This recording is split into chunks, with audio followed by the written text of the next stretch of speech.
Hello and welcome back. This is Colin Keeley here. And I'm Brent Sanders. And we are two guys buying and building wonderful internet companies. Yeah. And also making families. I had a baby, or my wife had a baby last week. So we haven't recorded an episode. Been a little late with that. It took some time, but we've been chugging along. And you've been keeping things rolling with me. I don't know. I this is week 2, and I'm getting back to work a little bit, but happy to say everything went smoothly, and we were expecting the worst.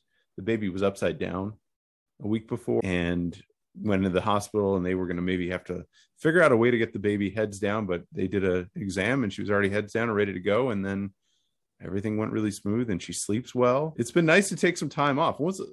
It kind of made me realize I haven't really taken real time off in quite a long time. Even when I had take some time off, I did go on a hiking trip. That was good, but that was more like over the weekend. But just having some kind of downtime with family felt really good. How much of it was like downtime versus busy with a newborn? Like waiting at the hospital. So I have a 2-year-old at home who's, the way we're dividing and conquer, it's like I'm taking the lead there, but we also have childcare. There wasn't a lot. I shouldn't call it downtime. I should really just call it away from work time, away from email, away from Slack, away from working on projects, which feels like to let go of that stuff is difficult. But after a couple of days, it was feeling a little bit more natural. It's like it takes a few days to kind of ease into it, but we all knew this was coming. So I put some people in place to help out. I've launched everything I'm working on the month before. We got everything completed. So like the Blink Cell launch, all the other various projects. I was doing a retrospective of the third quarter, and it's like everything got done and launched before the baby would come. So now we're here and I'm enjoying the fruits of the labor. Yeah, it was good. So we had live deals, and I was like, I should send Brent a message. I didn't. So everything was smoothly without you. We got the people in place to do stuff. Yeah. So I don't know. I got a little bored at the waiting for the baby to show up because like I said, we have childcare and I'm just sitting there. So I think I was probably pinging you definitely more than you were pinging me. I was like, hey, what's going on? What's happening? And now 2 weeks later, I'm ready to go back to work. That being said, I've been working from home a bunch, and I've been realizing like breaking my day up and being around the house a little bit is nice. My son, who's 2, if he sees us in the house, he gloms onto us and doesn't want us to leave. So it's a little difficult when he's around. But with the newborn, you can kind of pop in, hold her for 30 minutes, have lunch with my wife. It's been really nice.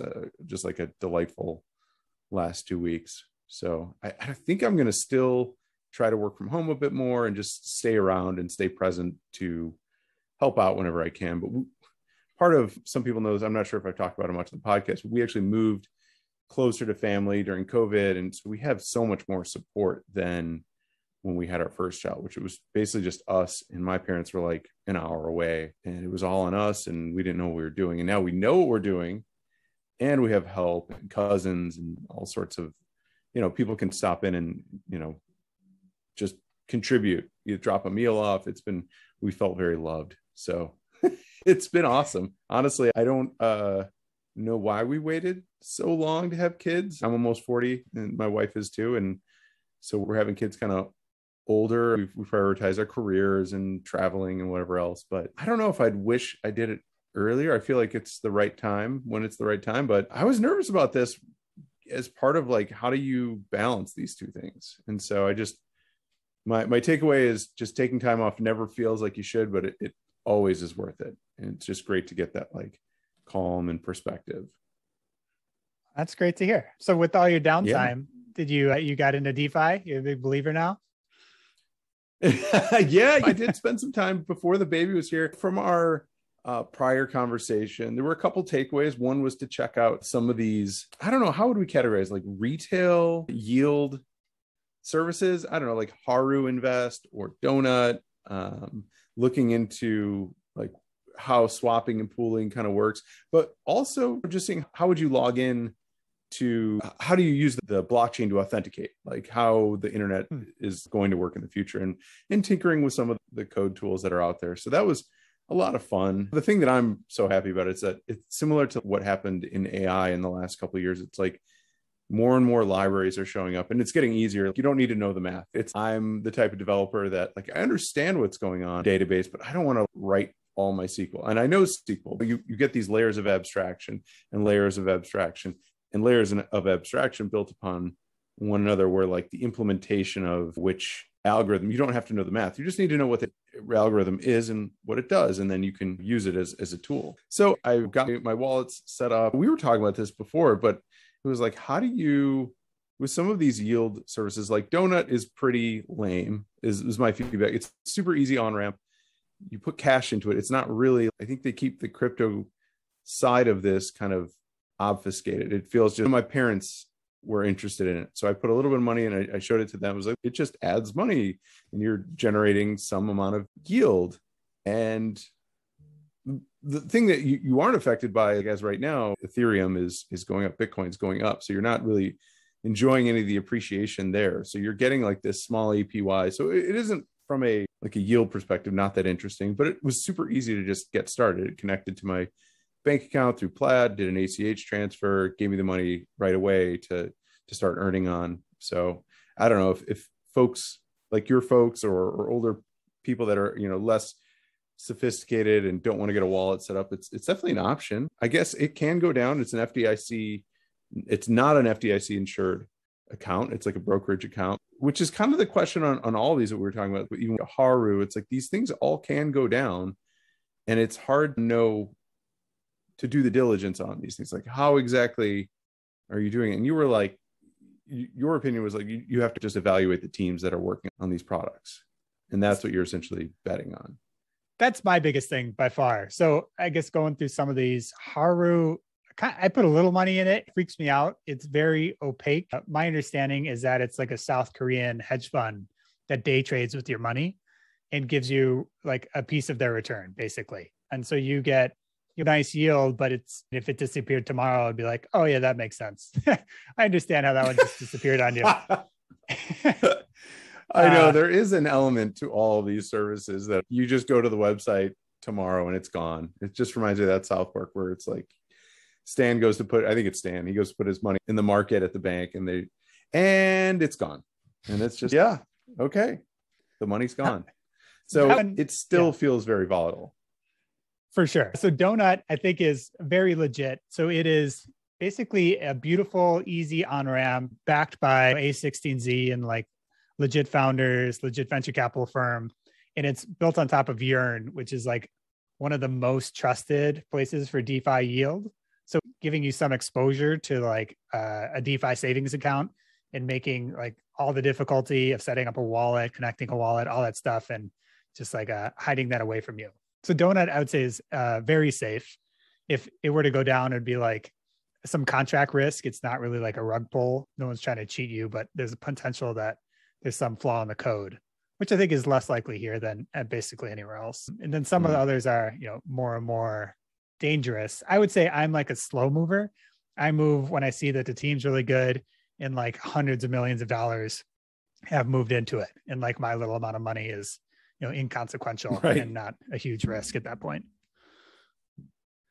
So I experienced part of last week. I was just last week. I just mess around. I bought my name on the Ethereum registrar, just something to play with. It's like you immediately run into the main critique of Ethereum right now, which is gas fees, which is, I'm going to spend, $20 worth of Ethereum, but then I have to pay $150, or, and we've talked about this before, it's a variable amount, but it's generally more than the transaction. It's not proportional necessarily to the transaction, or at least the floor of it is high enough that it's, wow, this doesn't seem like a good value for a currency. So I've been now stuck on one of my wallets. Like I can't do anything because I'm out of Ethereum. That's like liquid. I need to actually throw money into my wallet in order to liquidate or swap stuff out of different currencies. Yeah, that's happened to me a bunch. You run out of gas basically on the highway and you like want to do anything and you can't do anything. So there's ways where you can do it quickly, where $200, put it on a credit card, maybe there's like a 10% fee, but at least you could move money if you have to move money. I have this weird thing where I started messing around with it and I would put $50 in yield in some weird coin. and I'd go to transfer that back to Ethereum or something useful, and $60 in gas fees. So now are gas fees ever going to go low enough that I could touch that money, or it's just going to sit there forever and it's like a meaningless yield that I can't use? I don't know. That's the state I'm in on two different kind of currencies that I'm wondering. I'm just a noob, right? So I just figured this would happen, and it's not a consequential amount of money worth. Man, I'm really, and generally the bet is all this stuff's going to go up, and I'm thinking like a 10-year time scale. That's all this money is like stuff that I would just, sprinkle and expect to, like an IRA, or ideally it goes up, and it's a very small amount. So it's nothing to be super concerned about, but it's been fun. It's been really fun you do definitely get that feeling like the first time seeing Napster, the first time going on a web page, the first time using some of these services where it opens a door and you're like, oh, okay, this is how it's going to work now. I get it. So everybody is trying to figure these tools out. And I think the identity solution is so far my favorite, right? The wallet, getting away from Facebook, Google, these corporations that if they own an identity, that's a little scary. So it's cool to see that kind of heading back in the direction of people. That being said, I'm sure companies are going to be needed. I was trying to show, my folks came in town to meet their granddaughter, and I was trying to explain to my dad, and he's pretty savvy. He's 80 something years old, but still he knows how to use his phone really well. He uses his computer pretty well. He's always been pretty up to date. But just getting somebody like that to understand a wallet or even cryptocurrency in general, it's difficult, but going to Coinbase helps. Going to use some of these more easy on-ramp tools. And that's where I think there's going to be a corporation like a Facebook, or I'm sure Facebook would love it to be them, that easily lets you set up a wallet, and it almost doesn't feel like a wallet, and it doesn't feel like a complicated tech platform. So it'll be curious to see who or what form that takes, and what company ends up doing that the best. That's the clear angle of attack to me, is my mom, my parents, they're never going to have a 24 secret word passphrase that they're going to know how to handle. That whole wallet setup is just wild. And I think you just need some super simple wallet that's in a browser that just automatically logs you into everything. The number of times when parents have forgotten a password and asked me a password for things is unbelievable. Oh yeah. And if you could just have the browser, it's your wallet, but you don't know any of this stuff or terminology, and you just auto logged into everything and it follows you around. That's such a clear endpoint. Yeah, absolutely. Well, yeah, that's been the crypto update. Obviously prices are going up. It's Q4, so moving it around into different things, but generally it feels like everything floating up. And then I would expect in Q1 things to crash back down and then start the cycle over again. But generally it's going in one direction, which is generally up. Oh, for sure. October, they call it. Q4 every year, it seems to go up. The one piece of advice I give to people that we maybe haven't talked about on here, unless you're messing around with tens of thousands of dollars, Ethereum just doesn't make any sense. The gas fees are going to be so high, it's going to offset any of your yield that you're really going to get. So if you go to Solana, it's fractions of a penny to do transactions. And there's this really nice wallet over there called Phantom. So if you set up Phantom wallet and just mess around, you could do DeFi stuff with $100 and do a bunch of transactions. That is by far the best way to learn, get your reps in, then do an Ethereum and make one trade and immediately losing half of your stack of chips over there. Yeah. So to buy Solana, you can buy it directly. You can, the best way to convert it from cash is how? I generally buy it in Coinbase, and then I send it to my Phantom wallet. You could probably buy it in the Phantom wallet. I just had never done that. Okay. But yeah, it's anyone that is used to Ethereum moves over to Solana. Oh my God, this is so nice. Yeah. So the big knock on Solana is that it's not as decentralized as Ethereum is, but I don't know if the average person cares that much. Cool. That's the latest. It's been fun to continue down this path. It'll be fun to continue seeing. I'm sure the rate of change is going to continue getting faster. Each week, you're going to see new things pop up. Oh yeah, it's insane. So giving people advice here, it's stick to the standard stuff. Bitcoin, Ethereum, Solana is probably the third. If you're messing around with these minor coins, that stuff changes every single day. And new projects are popping up. It's just kind of dangerous unless you're really well read, really up to date on everything. But So the other idea that you want to talk about is Brent as a service. So what do you think of this one? Oh, yeah. Yeah. You sent this over as an idea. Like, hey, could you just do, productized tech due diligence? Or right? It was just due diligence. Yeah. So I'm in a bunch of communities and I know a bunch of folks from like other MBA programs and they have a background similar to me. Maybe they're somewhat tech savvy. Maybe they work for a tech company, but they don't have that tech partner and things. So they're trying to buy these companies and they don't have a great way to diligence them. And people listen to the podcast and they're like, this came up where someone said, oh, Colin has a partner, Brent, that does this stuff. And I do think there's an opportunity to like help out all these MBAs looking to buy a business and do Brent as a service. Yeah, I'd love to do it. Due diligence is very, I don't call it easy, but it's not easy, but the process is pretty straightforward and coming up with a really clear rubric.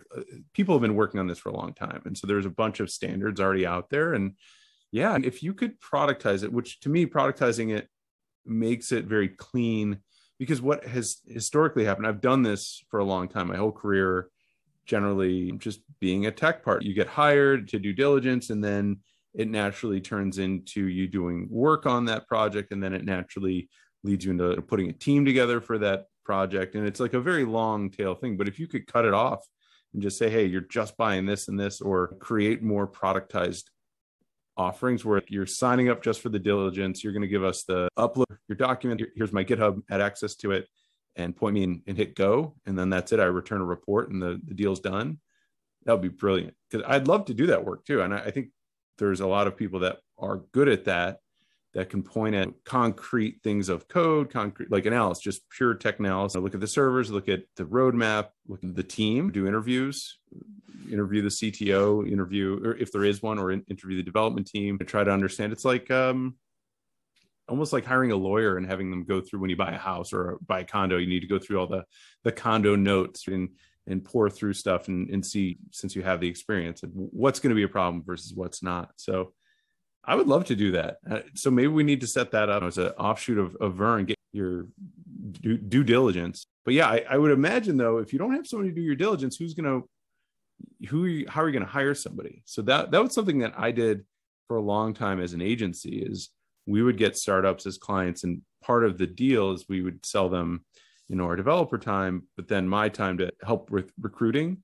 And we would replace ourselves. And it was a little bit like, people would be like, why would you do eating your own lunch?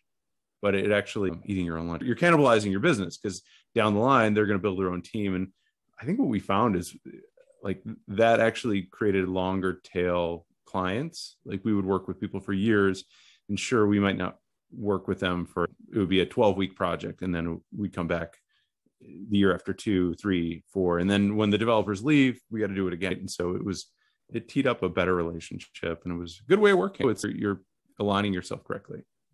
I do think that it's like a super interesting entry point. And I think a lot of people listening to this podcast would be like intrigued by that offering. So if you're interested, reach out to Brent or I. Maybe we get started that way. But once you do that first step, you're involved in like the earliest stages.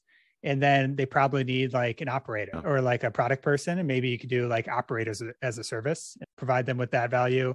Or they want like SEO stuff written. They want content written. And you could do like growth as a service, where there's a lot of these growth agencies, and maybe you get paid a couple $1,000 a month to write some number of words, some number of articles. And it could be like a nice recurring revenue, like growth business there.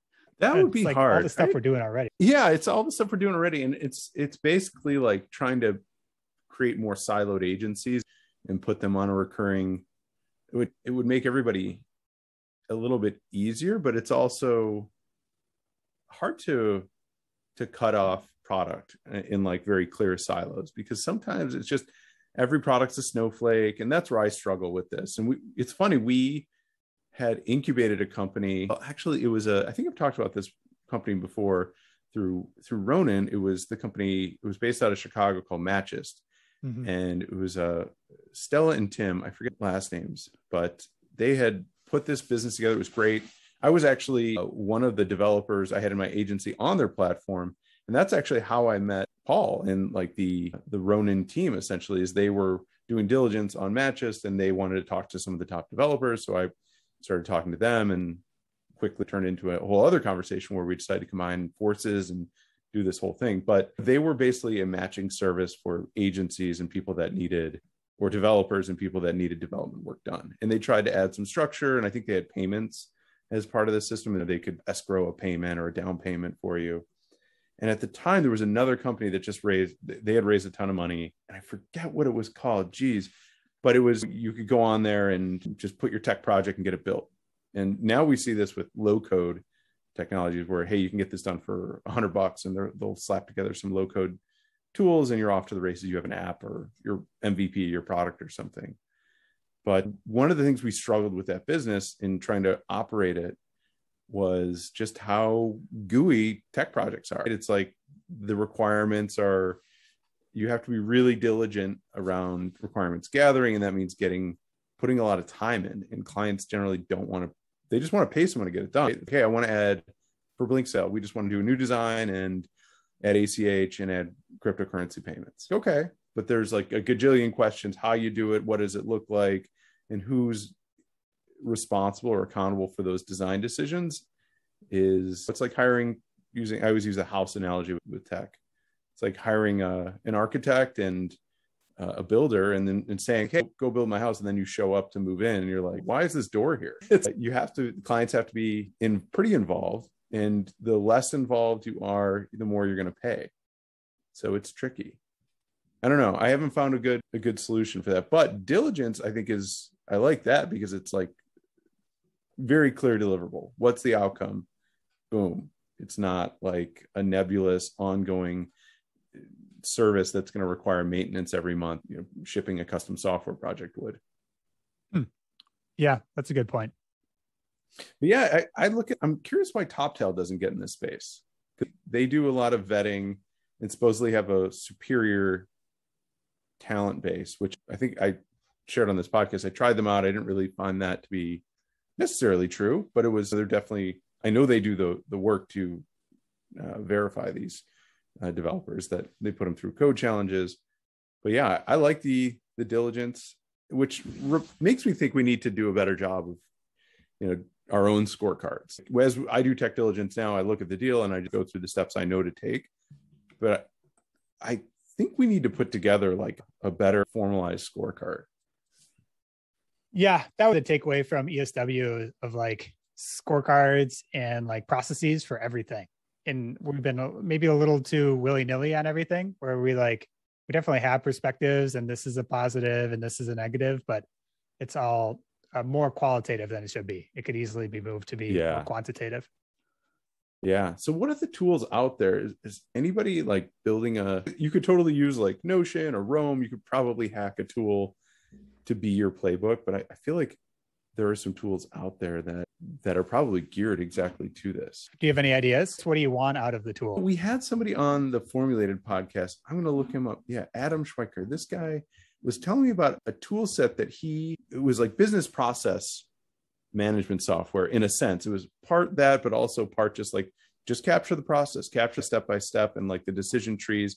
But it's almost like something that you can quickly compose a process or also create a rubric and have that be something where you could almost go to a web page and fill out a form and, okay, I've just done the tech due diligence form. And that form has captured the quantitative metrics of the due diligence process. I'm going through, I'm giving ratings for 1 to 10 for code base or whatever it is. And it seems like that would be a great way to do it. It's like you could do it in Google Docs, you could do it in a spreadsheet, things like Lucid Chart. I think what he was talking about was called Process Street. I'm looking it up online right now because we had this whole conversation with him, and it's a pretty new software. Yeah, it's simple process and workflow management. This is neat. It's for recurring checklists and procedures. I'm not a user of it. He talked about how great it was and how he's become an expert in it. But this might be something we check out, which is running a structured process and at least just capturing what are the steps we take. That's one of my main exercises, what I call like a loaded term, but it's not really a process diagram as much as just, I call it value chain, but it's not value. I know that has like business school connotation, like value chain mapping, but just like, how do you get your raw materials out the door? And like, where do things start? And just map it all out from step to step. And so I do that in pen and paper, but then it's ephemeral. It gets thrown out. I have terrible organization with my paper. I'm doing it on a legal pad, and I'm constantly moving the notes back onto the legal pad and on the main page and just ripping pages out. So I like this idea of trying Process Street. Yeah, I've never seen this. It's worth poking around. I'd say the individuals that do it well, like the creators that start building up a team of VAs or like assistants, is when they realize they're doing stuff multiple times, they'll record a loom and then they'll send it to their VA, and then the VA will write it out like this step by step. And then they have like their standard operating procedures in Notion generally. And that's like a central database that future VAs or future team members, that's where they go to see how to do everything. But that only works, I don't know, a team of 5, a team of 10. Once you scale up, maybe it is something like Process Street that I just have never seen before. Yeah.